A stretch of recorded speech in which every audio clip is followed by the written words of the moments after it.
Well, thank you very much for coming today. It's my privilege to award our nation's highest civilian honor, the Presidential Medal of Freedom, to a remarkable man, Jerry West. Jerry, I'd like to congratulate you on this tremendous achievement, and congratulations to your family. Congratulations, Jerry. Fantastic.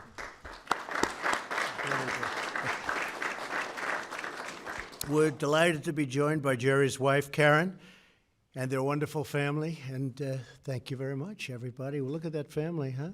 You did a good job. It's beautiful. We're also pleased to have with us Senator Joe Manchin and Governor Jim Justice, two terrific people. Jim, thank you. Stand up, Jim, in case they can't see you. Now you can see him. That's great. Great to have you. Joe, thank you very much. Thank you both for being here. They're busy. They're very busy people, and I think we're going to meet on a certain subject later on, Joe, and that's good. Jerry was born in Cheyenne, West Virginia in 1938, the fifth of 6 children. He grew up hiking in the woods, fishing in the clear water, and exploring the beautiful mountains of West Virginia, a great, great state. I shouldn't say this, Joe, but I won it by 43 points. That's a lot. We love West Virginia. Probably helped you getting this award today. When you come from West Virginia, we like you, Jerry. But the more than anything else, what Jerry liked doing is playing basketball in West Virginia. And starting at age 6, he taught himself on the dirt surfaces of his neighborhood's backyard. When it rained, his sister would call him and say it's called the mud wallow. Do you remember that at all, Jerry? The mud wallow. Absolutely. But nothing ever stopped him. Jerry later reflected that everything I did, I tried to do perfectly, not just well, but perfectly, and it hasn't changed, I don't think, too much, has it? We ended a great, great senior year. Jerry spent it in high school with a West Virginia scoring record of 1,501 points. Approximately 60 major colleges and universities tried to recruit Jerry, but he decided very intelligently to stay in West Virginia, and he went to West Virginia University in 1956. Donning his famous number 44 jersey, he set 17 Mountaineer records, was named the NCAA's most outstanding player in 1959, and was a 2-time consensus All-American. Wow. West Virginia won 87% of the games in which Jerry was in the lineup and won the Southern Conference all 3 years he played varsity. After graduating, Jerry played on the 1960 USA Olympic team, which swept every matchup, including a much-anticipated showdown with the Soviet Union. In that game, Jerry was the highest scorer, accounting for nearly a quarter of America's points. And to this day, the Olympic gold medal is his most prized possession. Is that still so? That's right. Well, that's pretty good, Joe. You have plenty of possessions. I don't know. Maybe we'll top it today. I don't know. We're going to see. Jerry then joined the Los Angeles Lakers. We all know that. And in the years that followed, he was to become a legend and made plays that will be remembered forever. I know many of them. In a January 1962 game against the New York Knicks, Jerry scored nearly half of the Lakers' total, setting a personal scoring record of 63 points in less than 40 minutes. In Game 3 of 1962 finals against the Celtics, Jerry rallied the Lakers and tried very hard, I will tell you. He tried so hard, and it was a great rally, and he was up 115 to 115 with only 3 seconds left. The Celtics had the ball, and Sam Jones, he was a good one too, wasn't he? Huh? Sam Jones. They were all good on that team. Passed to the legendary Bob Cousy, who was here a few weeks ago. And I don't know if he'd want this story told, so we'll tell it very quietly. But Jerry suddenly rushed forward, stole the ball before it reached Cousy, and made a layup in the final second to win the game. In that iconic 1962 season, Jerry earned the nickname of Mr. Clutch, a name that stuck. Over the course of his 14 NBA seasons, he broke the record for the most points scored in the history of the Lakers, was named the NBA Finals MVP, and was inducted into the Basketball Hall of Fame. But perhaps the greatest commemoration of his legacy was the legendary playing career, the NBA logo. Today, the silhouette of Jerry West is displayed on every uniform, court, and basketball in the league. Still the same one, Jerry, right? We don't want him to change it, do we? Better not change it. I don't know. You never know. After his playing career ended in 1974, Jerry went on to coach the Lakers for 3 seasons and later served as general manager and executive vice president of basketball operations for nearly 20 years. In the summer of 1996, he succeeded in securing both Kobe Bryant and Shaquille O'Neal, 2 truly great players, creating an unstoppable force in the NBA. Under his management, the Lakers won 4 championships, and he was named Executive of the Year in 1995. Jerry went on to serve as the president of basketball operations for the struggling Memphis Grizzlies, where he took them to the playoffs 3 times and was named Executive of the Year again in 2004. He then joined the executive board of the Warriors. Recently, he became a consultant for the Clippers and helped sign Kawhi Leonard, who really has played, he's some player. We were talking about that. And the combination of the 2 of them is going to be a very interesting season. I think you're pretty proud of that group, huh? Yes. We're going to see. You had some great ones. Jerry is one of the greatest negotiators, managers, and executives in the history of the NBA.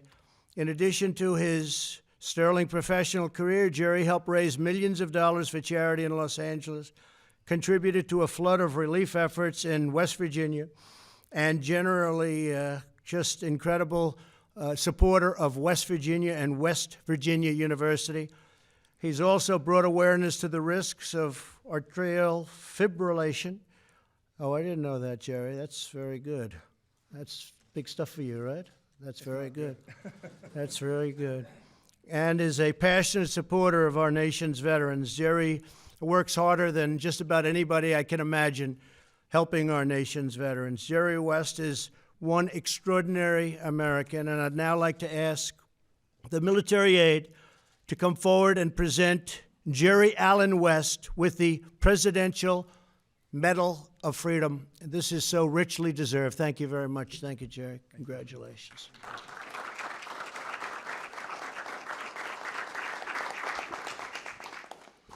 Jerry Allen West is one of the greatest basketball players and sports executives of all time. After an outstanding collegiate career at West Virginia University, Mr. West played 14 seasons in the NBA, all with the Los Angeles Lakers, making the All-Star team each year. In 1972, Mr. Clutch helped lead the Lakers to their first championship. A few years later, he was inducted into the Naismith Memorial Basketball Hall of Fame. After his playing career, Mr. West was a legendary NBA general manager, responsible for building the Laker juggernauts of the 1980s and 2000s. The United States now proudly honors Jerry West, whose excellence and determination have made him a true basketball icon.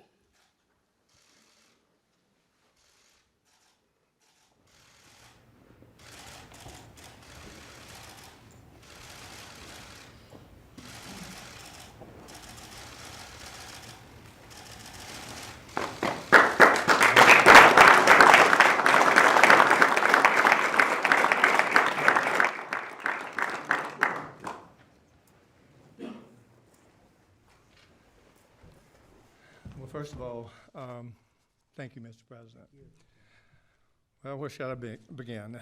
You know, it never ceases to amaze me the places you can go in this world chasing a bouncing ball.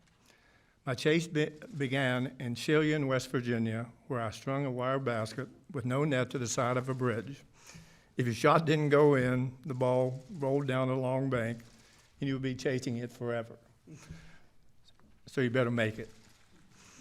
I was a dreamer. My family didn't have much, but we have a clear view of the Appalachian Mountains, and I'd sit alone on our front porch and wonder, if I ever make it to the top of that mountain, what will I see on the other side?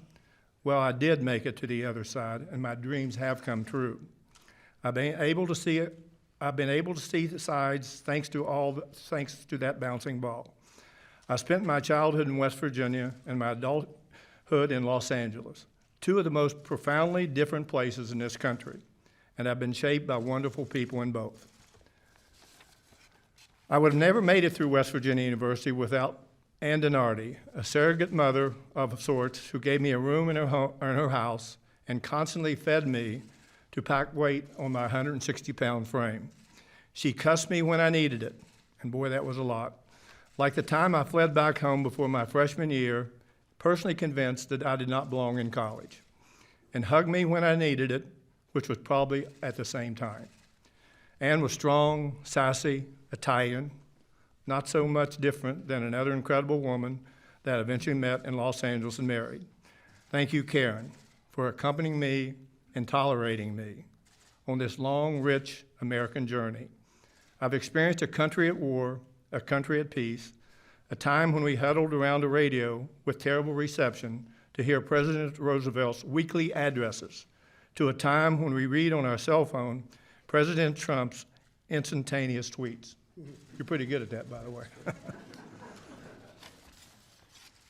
I suffered excruciating losses both personally and professionally. I'm not going to say how many NBA final losses, those damn Celtics, and exhilarating victories. But the one I cherish most was with a group of fellow amateurs at the 1960 Olympics as I stood on the gold medal stand in Rome next to my friend and soon-to-be adversary, Oscar Robertson. I thought about my brother, David, who had died fighting in Korea when I was 13, and how proud I was to represent the United States of America and West Virginia, in the state of West Virginia. I tried in my life to do for others what David did for me: lead, protect, and assist whenever possible.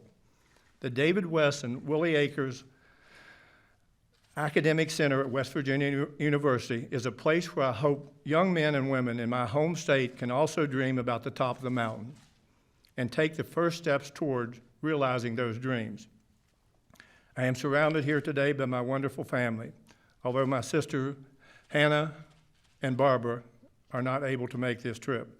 I've been blessed with 5 remarkable sons: David, Michael, Mark, Ryan, and Johnny.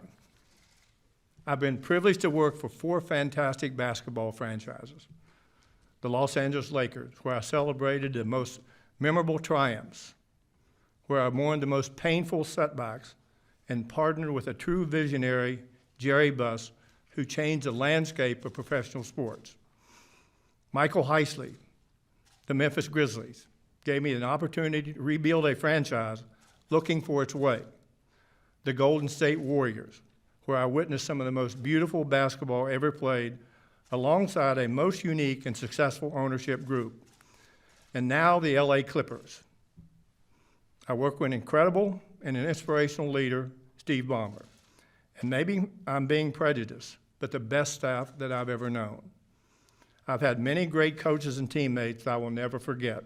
As a player, I was flanked by the great Elgin Baylor, the most supportive and the greatest player of that era. And later, the great Wilt Chamberlain. As an executive, I've been just as fortunate. I have been involved with truly incredible groups of the greatest players who have ever played this game: Kareem, Worthy, Magic, Shaquille, Kobe with the Lakers, Steph, Clay, Kevin at the Golden State Warriors, and now Kawhi Leonard and Paul George with the Clippers. I marvel at them, at the joy they brought basketball fans all over the world. The bouncing ball brought me there and here. When Karen first read on the internet that I was going to receive the Presidential Medal of Freedom, we were both shocked and surprised and amused. I thought it was a joke. When West Virginia Senator Joe Manchin confirmed the honor, I'm sure he had a big part in the selection. Thank you, Joe, for being here today. And also my friend, the Governor of West Virginia, Jim Justice. I appreciate you here today also, Jim. I looked at the list of other honorees and was inspired by the names of some on that page: Warren Buffett and Bill Gates, philanthropic champions; Nelson Mandela, Martin Luther King, Cesar Chavez, Simon Wiesenthal, and Desmond Tutu, legendary leaders; Muhammad Ali, Bill Russell, Kareem Abdul-Jabbar, athlete activist. Michael Jordan, Tiger Woods, Stevie Wonder, excellence personified. John Wooden, Frank Robinson, Arnold Palmer, and Vin Scully. Friends I try to emulate. I swear my name is going to look like a misprint on this list. Mr. President, thank you for including me on this incredible group of people. Thank you.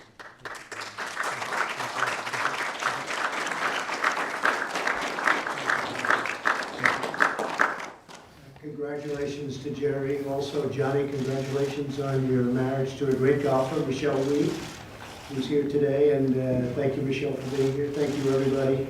It's a great honor. He's a great man, a great player, and you're going to be around a long time. Well, thank you. Thank you.